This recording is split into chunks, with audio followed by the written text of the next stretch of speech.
중장 박은주에게 밤은 길었다. 서울의 한적한 장군 숙소. 넓은 집안을 채우는 것은 오직 그녀의 나직한 숨소리와 벽시계의 규칙적인 초침 소리뿐이었다.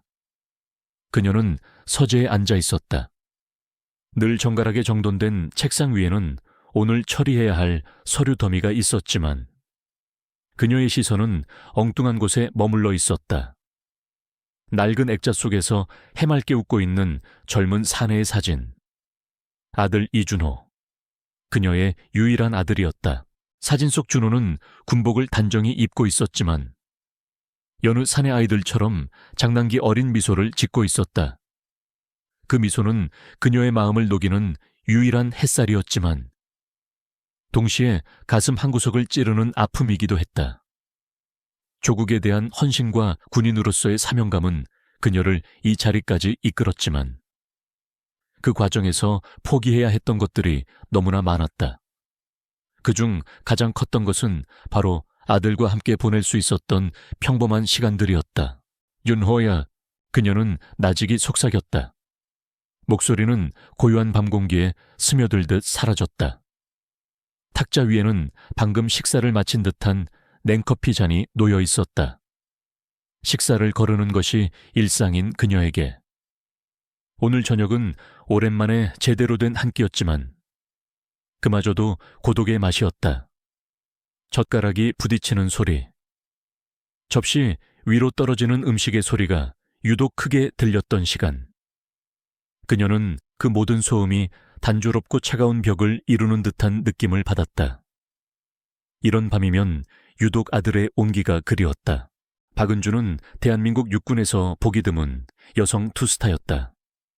엄격하고 빈틈없으며 그 어떤 부리도 용납하지 않는 강직함으로 군 내외의 존경을 한 몸에 받았다. 그녀의 지휘 아래 있는 부대원들은 그녀를 두려워하면서도 동시에 깊이 신뢰했다.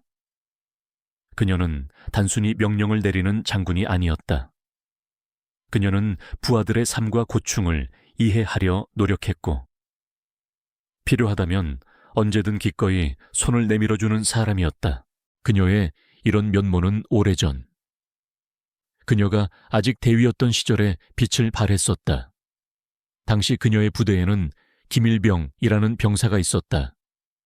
김일병은 잦은 실수와 부적응으로 부대 내에서 문제아로 낙인 찍혀 있었다. 동료들은 그를 멀리했고 선임들은 질책하기 바빴다. 모두가 김일병을 포기하라고 말했지만 박은주는 달랐다.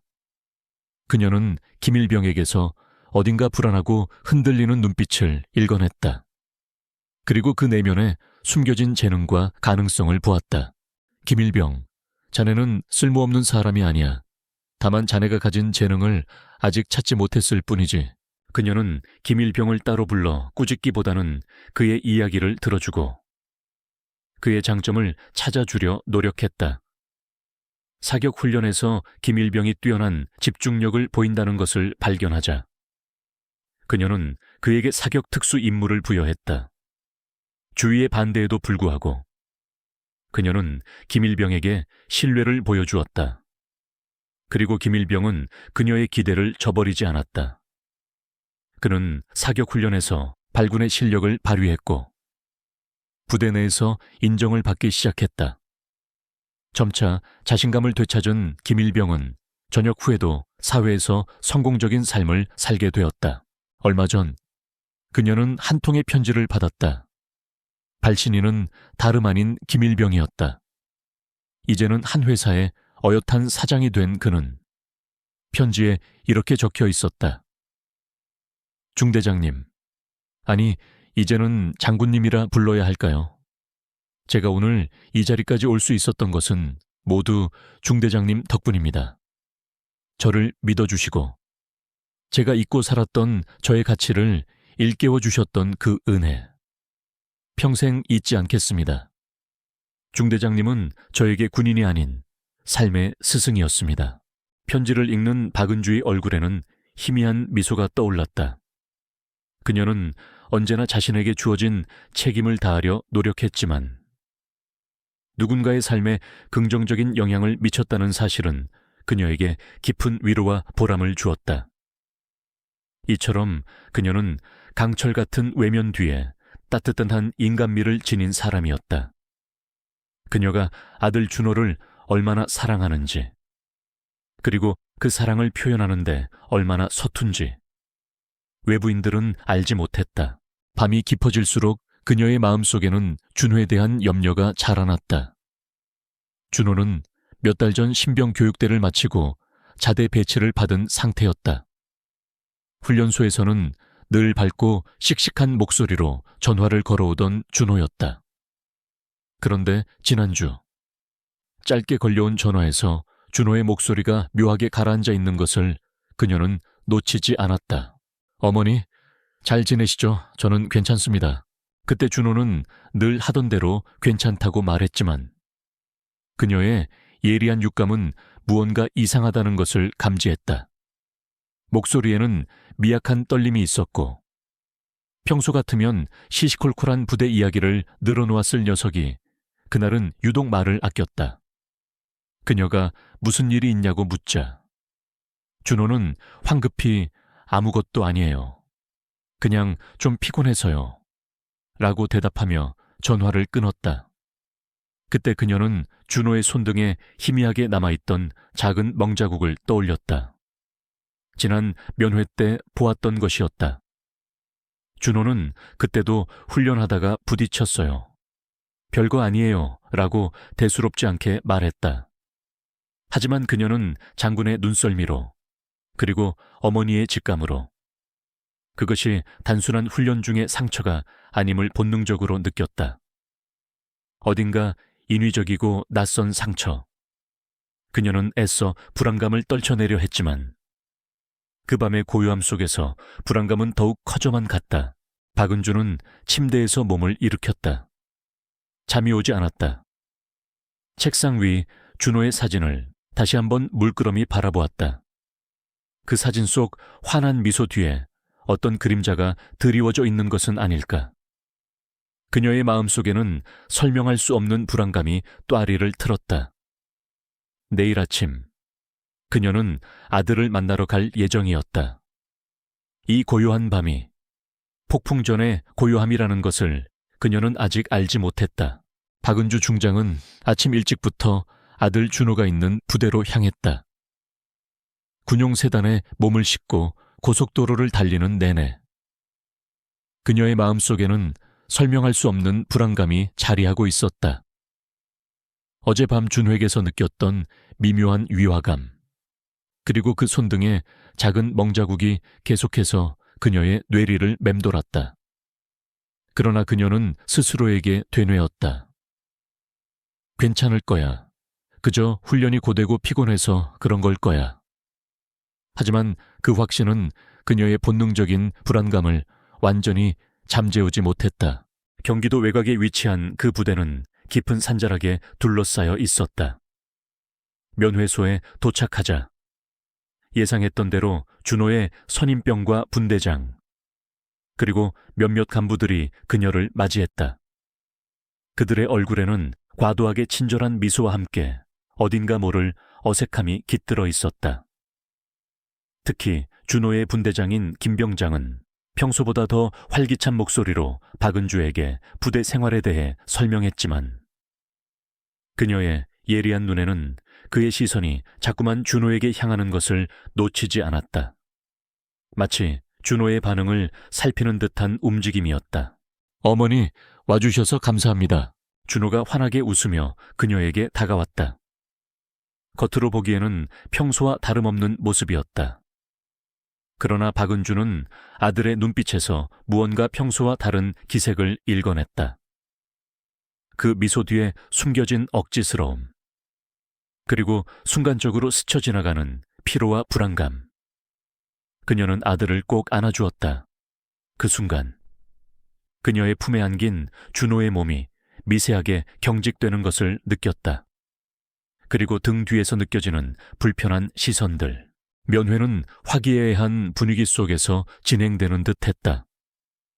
박은주는 아들이 좋아하는 음식들을 가져왔고 함께 웃고 떠들며 평범한 모자의 시간을 보내려 노력했다. 하지만 그녀의 신경은 온통 아들에게 집중되어 있었다. 그녀는 준호의 얼굴을 자세히 살펴보았다. 미묘하게 부어오른 듯한 뺨, 그리고 눈가에 작은 멍자국, 화장으로 가린 듯 했지만 군인의 눈은 물론 어머니의 눈으로는 놓칠 수 없는 흔적들이었다. 준호야, 얼굴이 좀 부은 것 같은데 괜찮니? 그녀가 조심스럽게 물었다. 준호는 순간 당황한 듯 했지만 이내 애써 태연한 표정을 지었다. 아, 어머니, 요즘 훈련이 좀 빡세서요. 야간 훈련하다가 나뭇가지에 살짝 긁혔나 봐요. 별거 아닙니다. 그는 억지로라도 밝은 목소리를 내려고 애썼다. 그러나 그 목소리에는 미약한 떨림이 섞여 있었다. 김 병장을 비롯한 주변 간부들의 시선이 동시에 준호에게 꽂히는 것을 그녀는 보았다. 그들은 불안한 눈빛으로 준호의 답변을 기다리는 듯했다. 박은주는 아들의 어깨를 부드럽게 감쌌다. 그래, 조심해야지. 군인도 다치면 안 돼. 그녀는 더 이상 캐묻지 않았다. 아들이 무언가를 숨기고 있다는 것을 직감했기 때문이다. 그녀는 아들을 면회해 온 것이 아니라 마치 죄수를 감시하듯 둘러싸고 있는 간부들의 시선을 느꼈다. 이들은 아들이 아닌 자신을 감시하고 있다는 느낌마저 들었다. 그녀는 순간적으로 솟구치는 분노를 애써 사겼다. 지금은 때가 아니었다. 면회가 끝나갈 무렵 박은주는 준호에게 잠시 개인적인 대화를 청했다. 간부들은 잠시 물러났지만 여전히 멀지 않은 곳에서 그들을 주시하고 있었다. 박은주는 준호의 손을 잡았다. 아들의 손은 차갑고 손가락 마디마디가 굳어 있었다. 준호야, 솔직히 말해봐. 무슨 일 있는 거니 엄마 눈은 못 속여. 그녀의 목소리는 부드러웠지만 눈빛은 흔들림 없었다. 준호의 눈이 흔들렸다. 그는 잠시 망설이는 듯했지만 이내 고개를 숙이고 나직이 중얼거렸다. 어머니, 저는 괜찮습니다. 그의 목소리는 점점 작아져 거의 들리지 않을 정도였다. 바로 그 순간이었다. 면회소 문이 거칠게 열리며 한 부사관이 다급하게 뛰어들어왔다. 중장님, 죄송합니다. 이준호 일병. 긴급 환자 발생으로 의무대로 이송해야 합니다. 박은주의 눈이 날카롭게 번뜩였다. 긴급 환자, 방금까지 멀쩡히 앉아있던 아들이 그녀가 준호의 얼굴을 돌아보기도 전에 준호는 갑자기 피를 토하며 쓰러졌다. 그의 몸은 경련했고 얼굴은 순식간에 창백해졌다. 옷깃 사이로 드러난 목덜미에는 선명한 멍자국이 여러 개 보였다. 그것은 단순한 훈련 중의 상처가 아니었다. 폭행의 흔적이었다. 준호야, 박은주의 비명과 함께 그녀는 아들에게 달려갔다. 피투성이가 되어 의식을 잃어가는 아들의 모습은 그녀의 심장을 찢어놓는 듯 했다. 그녀의 강철 같던 이성이 무너지는 순간이었다. 그녀는 아들을 품에 안았다. 따뜻해야 할 아들의 몸은 싸늘하게 식어가고 있었다. 그녀의 손에 묻어나는 끈적한 피. 그 피는 단순한 액체가 아니라 그녀의 모든 인내와 자제를 한순간에 산산조각 내버리는 불꽃이 되었다. 무슨 짓을 한 거야? 너희들. 그녀의 목소리는 낮게 깔렸지만 그 어떤 천둥 소리보다도 강력했다. 면회소 안에 모든 이들이 그 소리에 얼어붙었다. 그녀의 눈빛은 살기가 등등했다. 분노와 절망, 그리고 강렬한 복수심이 뒤섞인 눈빛이었다. 주변 간부들은 그녀의 기세에 눌려 감히 고개를 들지 못했다. 그들의 얼굴에는 당황스러움과 공포가 역력했다. 앰뷸런스에 실려나가는 준호를 보며 박은주는 끓어오르는 분노를 참을 수 없었다. 그들의 얼버무리는 변명은 더 이상 그녀에게 통하지 않았다. 훈련 중 사고라는 말은 더 이상 설득력을 가질 수 없었다. 아들의 피는 그녀의 삶의 모든 평범함을 산산조각 냈다. 이제 그녀에게 남은 것은 오직 하나. 아들에게 무슨 일이 있었는지, 누가 감히 자신의 아들을 이렇게 만들었는지, 그 진실을 파헤치는 것이었다. 그녀는 더 이상 중장이 아니었다. 피투성이가 된 아들을 본 어머니였다. 그리고 그 어머니의 본능은 그 어떤 법과 질서보다 강력한 힘으로 그녀를 새로운 전쟁터로 내몰았다. 이제 그녀는 절대로, 결코 물러서지 않을 것이었다. 준호가 실려간 군병원 응급실 앞. 박은주 중장의 얼굴은 차갑게 굳어 있었다. 그녀의 눈빛은 이전의 냉철한 이성을 넘어선 강렬한 분노와 날카로운 의심으로 가득했다. 의무대장이 다가와 준호의 상태를 설명하려 했지만 그녀는 그의 말을 끊었다. 이준호 일병의 모든 의료 기록을 즉시 내게 가져와. 그리고 누가, 언제, 어떻게 그를 이곳으로 데려왔는지 상세히 보고해. 그녀의 목소리는 낮았지만 그 안에 담긴 위압감은 어떤 장성도 범접할 수 없는 것이었다. 의무대장은 당황한 얼굴로 우물쭈물했지만 박은주의 눈빛에 압도되어 이내 고개를 숙이고 지시를 따랐다. 그녀는 침착해 보이려 애썼지만 손끝은 미세하게 떨리고 있었다. 아들의 피가 묻은 손을 그녀는 무의식적으로 꽉 쥐었다. 응급실 문이 굳게 닫히고 시간이 흐르는 동안 박은주는 준호가 있던 부대, 그리고 그를 둘러싼 환경에 대한 모든 정보를 머릿속으로 빠르게 재구성했다. 아들의 말과 행동, 그리고 면회소 간부들의 어색한 태도, 모든 조각들이 맞춰지기 시작했다. 그녀는 이것이 단순한 사고가 아님을 확신했다. 그녀의 아들이 누군가에게 폭행당했다는 차가운 진실이 그녀의 심장을 찔렀다. 얼마 후 의무대장이 들고 온 준호의 기록을 받아든 박은주의 미간이 더욱 깊게 찌푸려졌다. 기록에는 훈련 중 낙상으로 인한 외상성 충격기라고 적혀 있었지만 준호의 부상 상태는 그 설명과는 너무나 달랐다. 갈비뼈 골절, 뇌출혈 징후, 그리고 온몸에 선명하게 남아있는 구타의 흔적.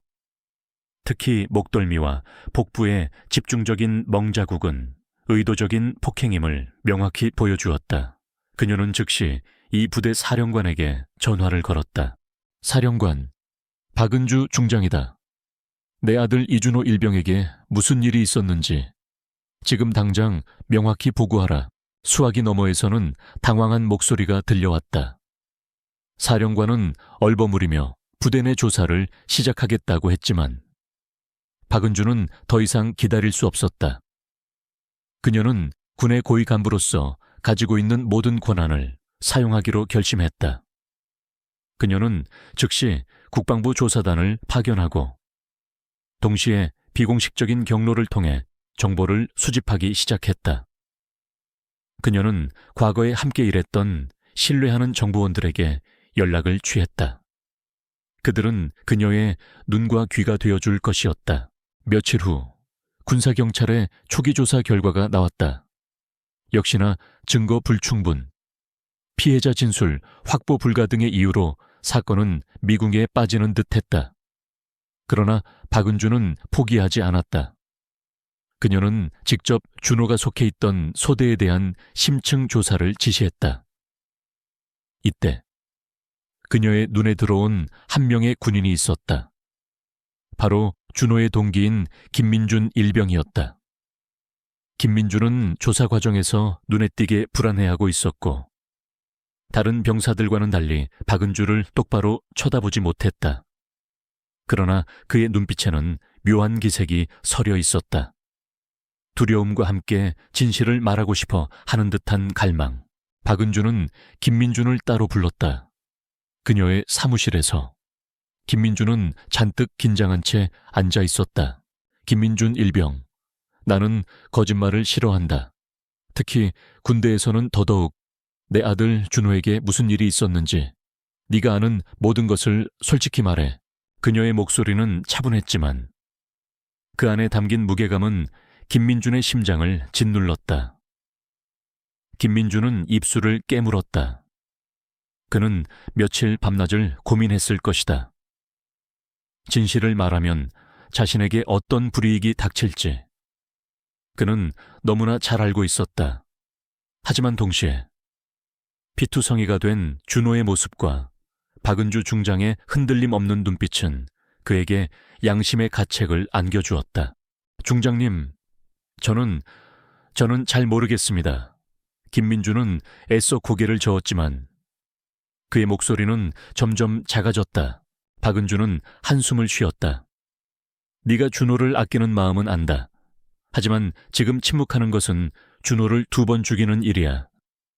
네가 알고 있는 작은 조각이라도 내게는 큰 단서가 될 수 있다. 그녀는 자리에서 일어나 김민준의 어깨를 짚었다. 나는 네가 용기 있는 군인이라고 믿는다. 그리고 나는 약한 사람을 보호할 줄 아는 군인에게 항상 기회를 주지. 그녀의 따뜻하지만 단호한 말에 김민준의 눈가의 물기가 맺혔다. 그는 마침내 입을 열었다. 그의 목소리는 떨렸지만 한 번 시작되자 봇물 터지듯 모든 것이 쏟아져 나왔다. 저도 솔직히 잘 모르겠지만 한재석 상병이 준호에게 뭔가 심하게 갈궜습니다. 늘 그랬어요. 저는 직접 보지는 못했지만 밤마다 생활관에서 이상한 소리가 났고 준호가 항상 힘들어했습니다. 김민준의 증언은 결정적인 단서였다. 한재석 상병. 박은주는 이 이름을 머릿속에 각인시켰다. 그녀는 김민준에게 더 이상 질문하지 않고 그의 용기에 감사를 표했다. 김민준은 그녀의 도우미가 된 것이었다. 그는 불안했지만 진실의 편에 서기로 결심한 것이었다. 한편 부대 내에서는 박은주 중장의 움직임에 대한 소문이 일파만파 퍼져나갔다. 특히 준호의 부대 지휘관인 김대령은 박은주 중장의 날카로운 추궁에 초조함을 감추지 못했다.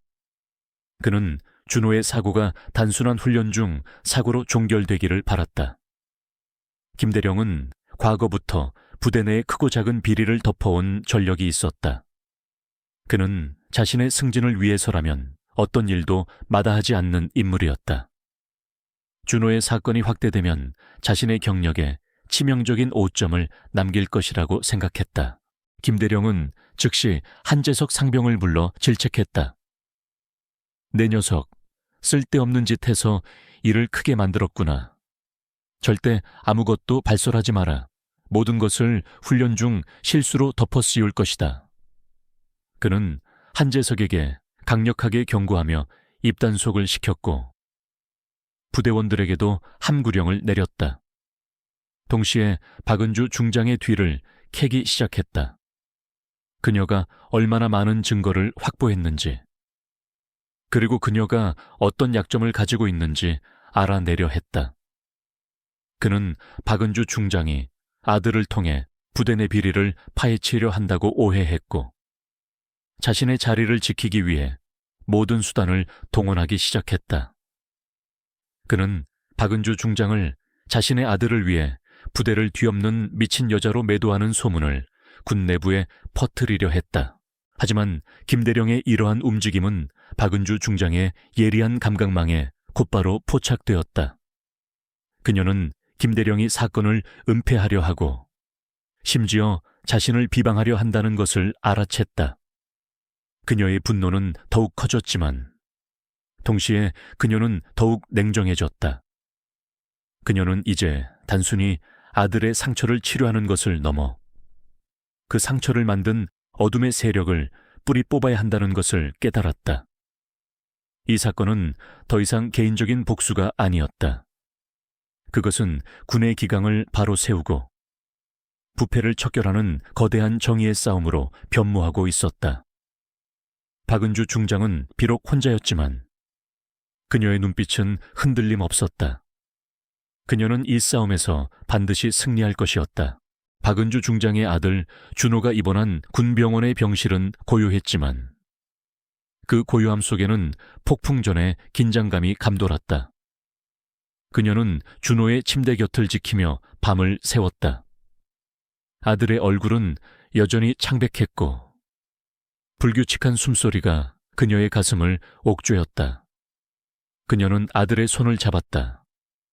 따뜻해야 할 작은 손은 차갑고 힘이 없었다. 그녀의 마음은 찢어질 듯 아팠지만 동시에 결연한 의지로 가득 찼다.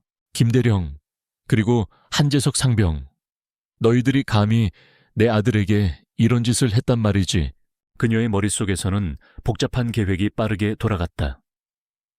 단순한 개인적인 복수를 넘어 군대 내에 만연한 부조리와 폭력을 뿌리 뽑아야 한다는 사명감이 그녀를 지배했다. 그녀는 군의 기강을 바로 세우는 상징적인 싸움으로 이 사건을 만들기로 결심했다.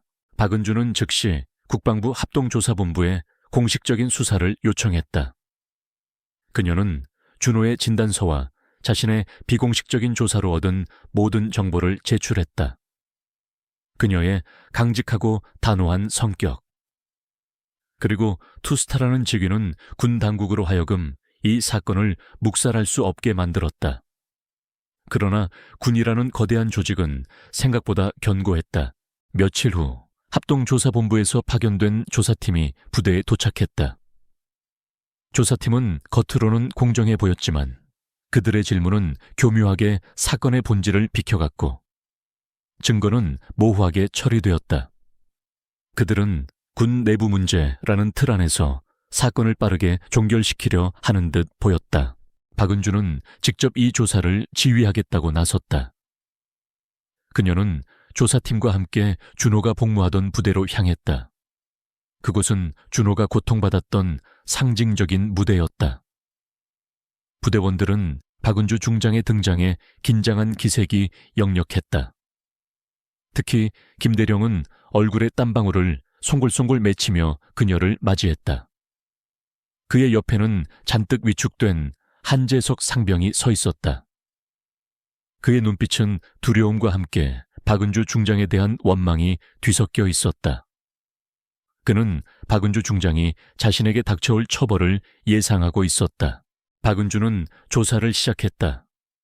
그녀는 조사팀이 미처 생각하지 못한 부분, 혹은 의도적으로 간과한 부분들을 날카롭게 파고들었다. 그녀는 준호가 생활했던 생활관을 꼼꼼히 살폈다. 벽에 쓰인 낙서, 침대 밑에 숨겨진 작은 쪽지, 심지어 생활관 안의 냄새까지 그녀는 오감으로 모든 것을 분석하려 했다. 그녀는 병사들을 개별적으로 불러 면담했다. 처음에는 모두가 입을 굳게 다물었다. 김대령이 미리 엄포를 놓았기 때문이었다. 나는 너희들의 눈빛을 읽을 수 있다. 너희들이 아는 것을 말하지 않으면 너희 모두가 이 사건의 공범이 될 것이다. 그녀의 목소리는 낮았지만 그 안에 담긴 위압감은 병사들의 심장을 두드렸다. 그들은 박은주 중장의 전설적인 명성과 그녀의 강직함을 알고 있었다. 서서히 병사들의 동요가 시작되었다. 결정적인 증언은 김민준 일병에게서 나왔다. 그는 면담 자리에서 이전보다 더욱 확고한 태도로 준호가 당했던 괴롭힘에 대해 증언하기 시작했다. 그는 한재석 상병이 준호를 괴롭혔던 구체적인 상황, 그리고 김대령이 이를 묵인하거나 오히려 조장하는 듯한 발언을 했다는 사실을 조심스럽게 언급했다. 한재석 상병은 준호 일병이 어머니가 장군이라는 이유로 일부러 더 괴롭혔습니다. 장군의 아들이면 특혜를 받는다고 생각해서 그걸 빌미로 밤마다 괴롭혔습니다. 김대령님도 그걸 알고 계셨습니다. 한 번은 김대령님이 쓸데없는 소리 하지 말고 알아서 처리하라고 말씀하시는 것을 들었습니다. 김민준의 증언은 꽤 구체적이었다. 하지만 이것만으로는 김대령과 한재석을 완벽하게 옭아맬 수 없었다. 그들은 여전히 억측, 오해라고 주장할 것이 분명했다. 박은주는 더 결정적인 증거가 필요했다. 압박은 점점 더 거세졌다.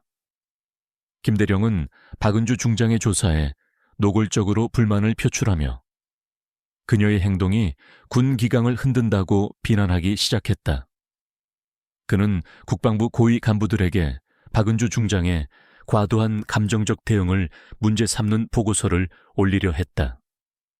그는 또한 언론에 정보를 흘려 박은주 중장이 자신의 권위를 남용하고 있다는 여론을 조성하려 했다. 군내에서는 투스타 엄마의 과잉진압이라는 비아냥거림이 조용히 퍼져나갔다. 박은주는 외로웠다. 그녀를 믿어주는 사람은 거의 없었다. 시간이 박은주를 압박하기 시작했다. 국방부에서는 사건을 조속히 종결시키라는 압력이 들어오고 있었다. 상부는 준호의 사건이 더 이상 확대되어 군 전체의 이미지에 먹칠하는 것을 원치 않았다. 박은주에게 주어진 시간은 단 일주일이었다. 만약 그 안에 결정적인 증거를 찾아내지 못하면 준호의 사건은 훈련 중 사고로 최종 종결될 것이고 가해자들은 아무런 처벌도 받지 않을 것이었다. 심지어 그녀 자신도 권한 남용으로 징계를 받을 위기에 처해 있었다. 박은주는 밤낮 없이 증거를 찾기 위해 부대 구석구석을 살폈다. 그녀는 준호의 부상이 단순한 폭행이 아니라 더 은밀하고 악의적인 의도가 있었음을 직감했다. 그녀는 생활관 주변을 맴돌다 준호의 침대 아래에서 낡은 군화 주머니를 발견했다. 주머니 안에는 낡은 mp3 플레이어가 들어있었다. 그리고 그 안에는 준호가 몰래 녹음했던 생활관 내의 소리들이 담겨 있었다. mp3 플레이어를 재생하자 잡음이 섞인 가운데 한재석 상병의 거친 목소리가 들려왔다. 야, 이준호, 내 어미가 투스타라고. 그래서 어쩌라고. 여기서 내 어미는 아무것도 아니야. 여기서 난 왕이고. 넌 그저 하찮은 개미 새끼일 뿐이야. 알아들어. 그리고 이어지는 구타 소리. 준호의 고통스러운 신음소리. 그리고 마지막에는 김대령의 목소리도 희미하게 들려왔다. 그냥 알아서 해. 너무 시끄럽게만 하지 말고. 그녀는 녹음된 파일을 들으며 눈을 감았다. 아들의 고통이 생생하게 전해졌다. 분노와 함께 뜨거운 눈물이 뺨을 타고 흘러내렸다. 이 녹음 파일은 결정적인 증거였다. 한재석의 폭언과 폭행, 그리고 김대령의 묵인과 방조까지. 모든 것이 명확하게 담겨 있었다. 그러나 이 녹음 파일은 군내에서 비공식적으로 녹음된 것이기에 법정에서 증거 능력을 인정받기 어려울 수도 있었다. 게다가 김대령 측은 이 파일이 조작되었다고 주장할 것이 분명했다. 박은주는 이 파일을 공개하는 것만으로는 부족하다는 것을 깨달았다. 그녀는 이 파일을 뒷받침할 수 있는, 누구도 부인할 수 없는 실체적인 증거가 필요했다. 그리고 그 증거를 찾기 위한 시간은 단 하루밖에 남지 않았다. 그녀는 이제 모든 것을 걸어야 했다. 아들의 명예, 그리고 자신의 모든 것을. 시간은 박은주 중장을 향해 가차없이 흘러가고 있었다. 그녀에게 남은 시간은 단 하루. 군병원 준호의 병실, 창밖으로 여명이 밝아오고 있었다. 그녀는 밤새도록 잠 못 이루고 녹음된 mp3 파일을 수십 번이고 다시 들었다. 아들의 고통스러운 신음과 한재석 상병의 비열한 목소리, 그리고 김대령의 묵인. 모든 것이 생생했지만 이것만으로는 충분하지 않았다. 군이라는 견고한 조직은 언제나 증거 조작이라는 꼬리표를 달아 그녀의 노력을 무력화시킬 준비가 되어 있었다. 결정적인 증거. 그게 대체 뭘까? 그녀는 낮은 목소리로 중얼거렸다. 그녀는 다시 준호의 일과를 머릿속으로 되짚었다. 준호는 훈련병 시절부터 그림을 잘 그렸고 군 생활 중에도 틈틈이 소묘를 즐겼다. 혹시 혹시라도 준호가 자신의 고통을 그림으로 남겼을지도 모른다는 섬광 같은 생각이 그녀의 뇌리를 스쳤다. 하지만 그녀는 준호의 개인 소지품에서 그림을 본 적이 없었다. 그때 그녀의 시선이 준호의 침대 머리맡에 놓인 작은 수첩으로 향했다. 그것은 준호가 입대 전부터 사용하던 낡은 스케치북이었다. 평소에는 그저 취미 생활을 기록하던 수첩이었다. 그녀는 떨리는 손으로 수첩을 펼쳤다. 처음 몇 장에는 풍경화나 동료 병사들의 캐리커처가 그려져 있었다. 하지만 수첩의 절반을 넘어섰을 때 그림의 분위기가 급변하기 시작했다. 거칠고 불안한 선들, 찢겨나간 듯한 얼굴들, 그리고 검은색으로 덧칠된 그림자들. 마지막 몇 장에는 구겨진 종이 위에 희미하게 그려진 그림이 있었다. 그것은 놀랍게도 준호 자신의 모습이었다. 온몸에 멍이 들고 웅크린 채 고통스러워하는 자신의 모습, 그리고 그를 애워싸고 있는 거대한 검은 형체들. 그림 아래에는 흐릿하게 쓰인 글씨가 있었다. 엄마, 살려줘. 박은주의 심장이 쿵 내려앉았다. 이것이었다. 누가 보아도 폭행의 흔적을 담고 있는, 그리고 준호의 고통을 생생하게 담아낸 이 그림이야말로 그 어떤 증언이나 녹음 파일보다 강력한 증거가 될 수 있었다. 이는 조작할 수 없는 준호의 영혼이 담긴 외침이었다. 그날 아침 국방부 합동조사본부에서 최종 발표가 있을 예정이었다. 이준호 일병 사건에 대한 중간 조사 결과 브리핑. 장소는 국방부 대강당. 이미 수많은 기자들과 고위 장성들이 모여 있었다.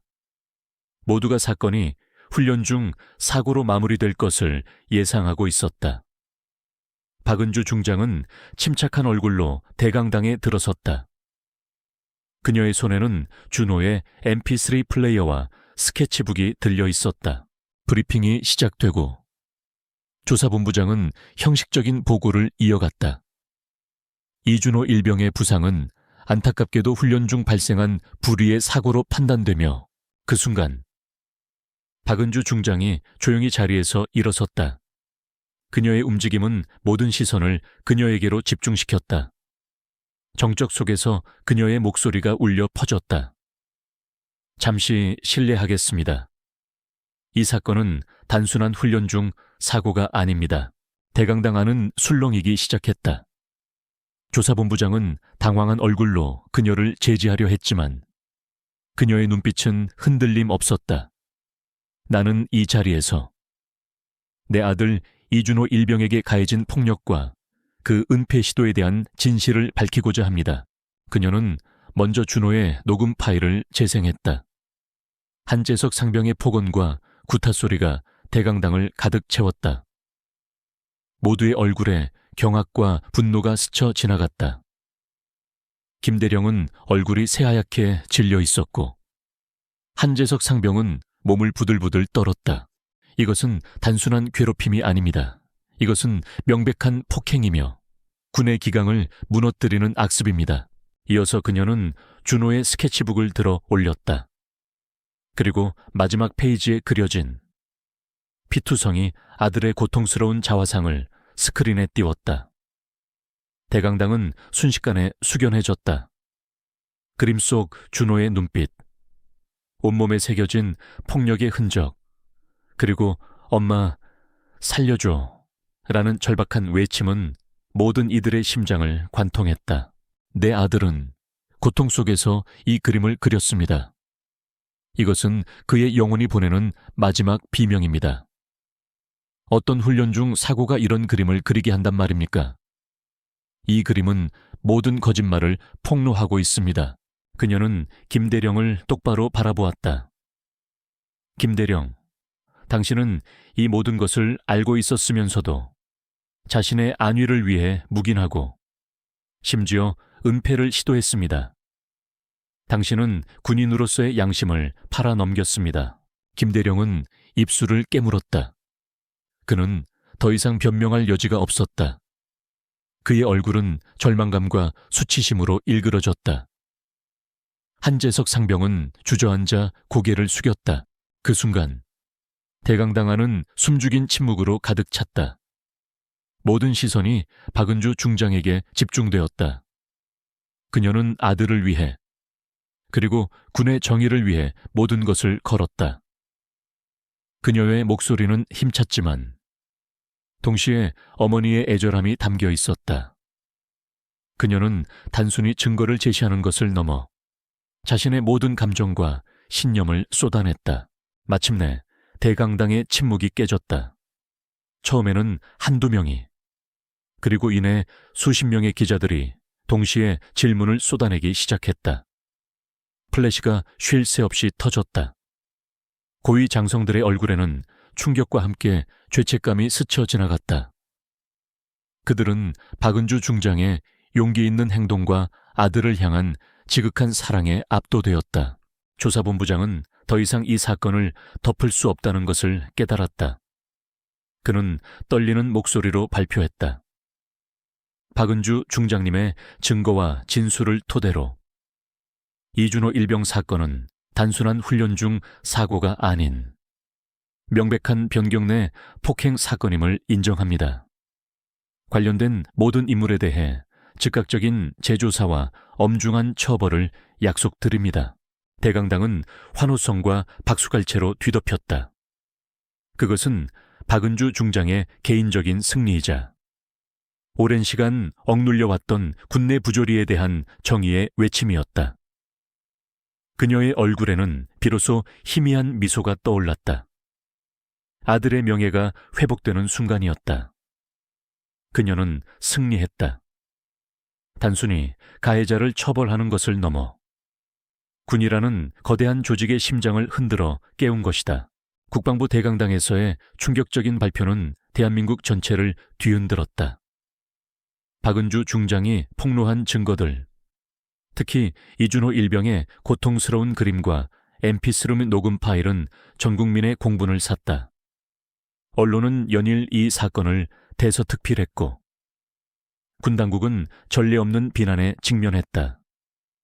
이 사건은 단순한 변경 폭력을 넘어 군 내부의 뿌리 깊은 부조리와 은폐 문화를 상징하는 사례로 각인되었다. 여론의 압박과 박은주 중장의 강경한 태도 속에 군사법원은 신속하고 엄정하게 움직였다.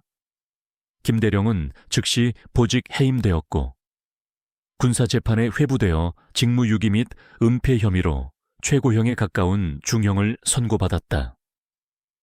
그의 화려했던 군 경력은 한순간에 산산조각 났고 그는 수많은 카메라 플래시 세례 속에서 수갑을 찬 채 끌려나갔다. 그의 얼굴에는 과거의 오만함 대신 깊은 절망과 수치심이 가득했다. 그의 가족들도 사회적 지탄을 받으며 모든 명예를 잃었다. 한재석 상병 역시 폭행 및 가혹 행위 혐의로 구속되었고 불명예 전역과 함께 실형을 선고받았다. 그는 감옥에서 자신의 잘못을 뼈저리게 후회하게 될 것이었다. 변경 내에서 그에게 동조하거나 방관했던 일부 간부와 병사들도 경중에 따라 징계를 받거나 처벌을 피할 수 없었다. 이 사건은 군 전체에 경종을 울렸고 변경 내 가혹 행위에 대한 무관용 원칙이 더욱 강화되는 계기가 되었다. 한편 준호는 군 병원에서 퇴원하여 국군 수도 병원으로 옮겨져 집중적인 치료와 심리 상담을 받았다. 몸의 상처는 서서히 아물었지만 마음의 상처는 좀 더 긴 시간이 필요했다. 박은주는 아들의 곁을 지키며 그가 온전히 회복할 수 있도록 모든 지원을 아끼지 않았다. 그녀는 더 이상 직위나 계급에 얽매이지 않고 오직 아들의 어머니로서 그에게 헌신했다. 몇 주 후 준호의 병실에는 박은주 중장과 김민준 일병이 마주 앉아 있었다. 김민준은 박은주 중장의 용기 있는 행동과 아들을 위한 헌신에 깊은 존경심을 표했다. 그리고 그는 준호에게 진심으로 사과했다. 준호야, 미안하다. 그때 내가 좀 더 용기를 냈어야 했는데 너를 지켜주지 못해서 정말 미안해. 김민준의 눈개는 눈물이 고였다. 준호는 희미하게 미소 지으며 그의 손을 잡았다. 아니야, 민준아. 네가 용기를 내줬기에 진실이 밝혀질 수 있었어. 고마워. 네가 아니었다면 난 아마 평생 어둠 속에 갇혀 지냈을지도 몰라. 그들의 대화는 단순한 사과와 용서를 넘어선 깊은 이해와 유대의 순간이었다. 박은주는 그들의 모습을 보며 흐뭇하게 미소 지었다. 그녀는 김민준의 용기를 높이 평가했고 그가 앞으로 군 생활을 성공적으로 이어갈 수 있도록 모든 지원을 약속했다. 김민준은 이 사건을 통해 강한 신념과 용기를 가진 군인으로 성장했고 훗날 중요한 위치에서 군의 변화를 이끄는 인물이 되었다. 사건이 마무리된 후 박은주 중장에게는 새로운 길이 열렸다. 그녀는 이 사건을 계기로 군개혁의 아이콘으로 떠올랐다. 국방부 장관은 그녀의 공적과 군개혁에 대한 의지를 높이 평가하며 그녀에게 국방개혁 추진단 단장이라는 막중한 임무를 제안했다. 이 자리는 단순히 계급의 상승을 넘어 군 전체의 변경 문화를 개선하고 인권 보호 시스템을 구축하는 데 직접적으로 기여할 수 있는 매우 의미 있는 자리였다. 박은주는 처음에는 망설였다. 다시금 전면에 나서게 되면 아들과 함께할 시간이 줄어들 것이라는 염려 때문이었다. 그러나 준호는 그녀에게 말했다. 어머니, 괜찮아요. 저 때문에 포기하지 마세요. 어머니가 하는 일은 저 같은 피해자가 다시는 생기지 않도록 하는 일이잖아요. 어머니가 자랑스러워요. 아들의 격려에 박은주는 마음을 굳혔다. 그녀는 더 이상 개인적인 복수심이 아닌 군 전체의 미래를 위한 더 큰 사명감을 느꼈다. 그녀는 국방개혁 추진단 단장직을 수락했다. 그녀의 목표는 단순히 처벌을 넘어선 군 내부의 근본적인 변화를 이끌어내는 것이었다. 새로운 평화는 찾아왔지만 그것은 과거의 무지에서 비롯된 고요함이 아니었다. 그것은 혹독한 시련과 고통을 겪은 후에 찾아온 진실과 정의를 바탕으로 한 단단하고 새로운 평화였다.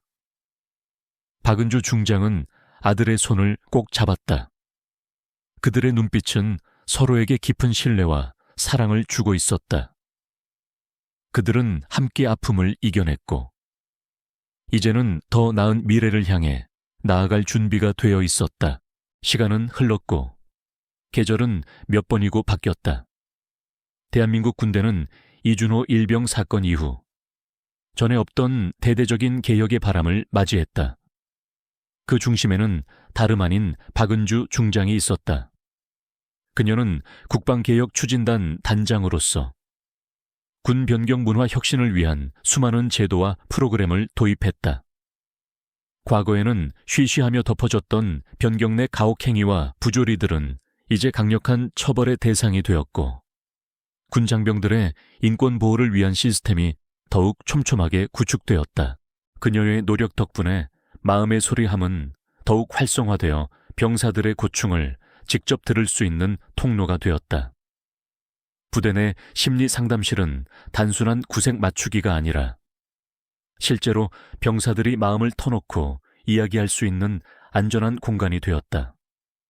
그녀는 전국 각지의 부대를 찾아다니며 직접 강연을 하고 병사들의 이야기를 경청했다. 그녀의 강연은 늘 진심으로 가득 차 있었고 그녀의 눈빛은 언제나 병사들을 향한 따뜻한 애정으로 빛났다.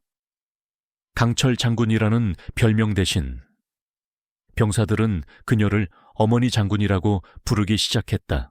박은주 중장은 단순히 행정적인 개혁만을 추진한 것이 아니었다. 그녀는 직접 군인 인권보호재단 설립을 주도했다.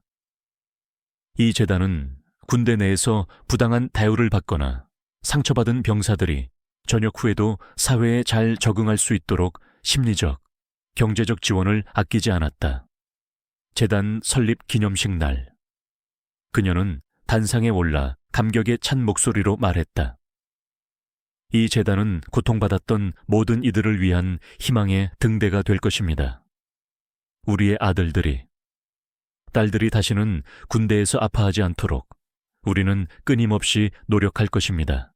그녀의 옆에는 훌쩍 키가 자란 아들 이준호가 서 있었다. 준호는 몸과 마음의 상처를 완전히 회복하고 더 이상 움츠러든 모습이 아니었다. 오히려 그는 강인하고 의연한 청년으로 성장했다. 그는 군 복무를 마친 후 어머니의 뜻을 이어받아 심리학을 전공하고 군 상담 전문가의 길을 걷고 있었다.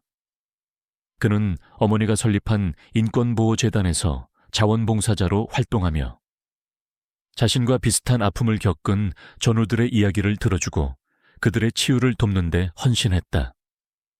그의 경험은 그 어떤 이론보다 강력한 위로와 공감이 되었다. 어느 맑은 봄날 오후, 박은주와 준호는 함께 국립현충원을 찾았다.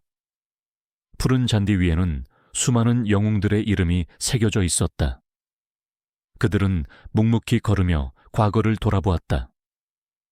한때는 피와 눈물로 얼룩졌던 기억들이었지만 이제는 그 모든 아픔이 더 나은 세상을 만드는데 기여했다는 자부심으로 빛나고 있었다. 어머니, 그때 저 때문에 얼마나 힘드셨어요. 준호가 나직이 말했다. 박은주는 준호의 손을 잡았다.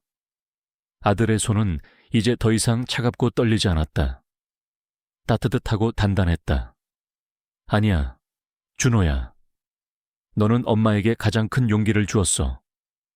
너 때문에 엄마는 더 큰 사명을 깨달았고 더 많은 사람들을 도울 수 있게 되었단다. 너는 엄마의 영웅이야. 그녀의 눈가에는 잔잔한 미소가 떠올랐다. 이제 그녀의 삶에는 과거에 고독이나 단조로움이 없었다. 사랑하는 아들과 함께 더 나은 세상을 만들고 있다는 충만한 보람과 행복만이 가득했다. 그녀의 얼굴에는 주름이 늘었지만 그 주름은 세월의 흔적이 아니라 지혜와 인자함의 상징처럼 보였다. 그날 저녁, 박은주는 자신의 집 서재에서 차 한 잔을 마시고 있었다. 더 이상 차가운 냉커피가 아니었다. 따뜻하고 향긋한 허브차였다.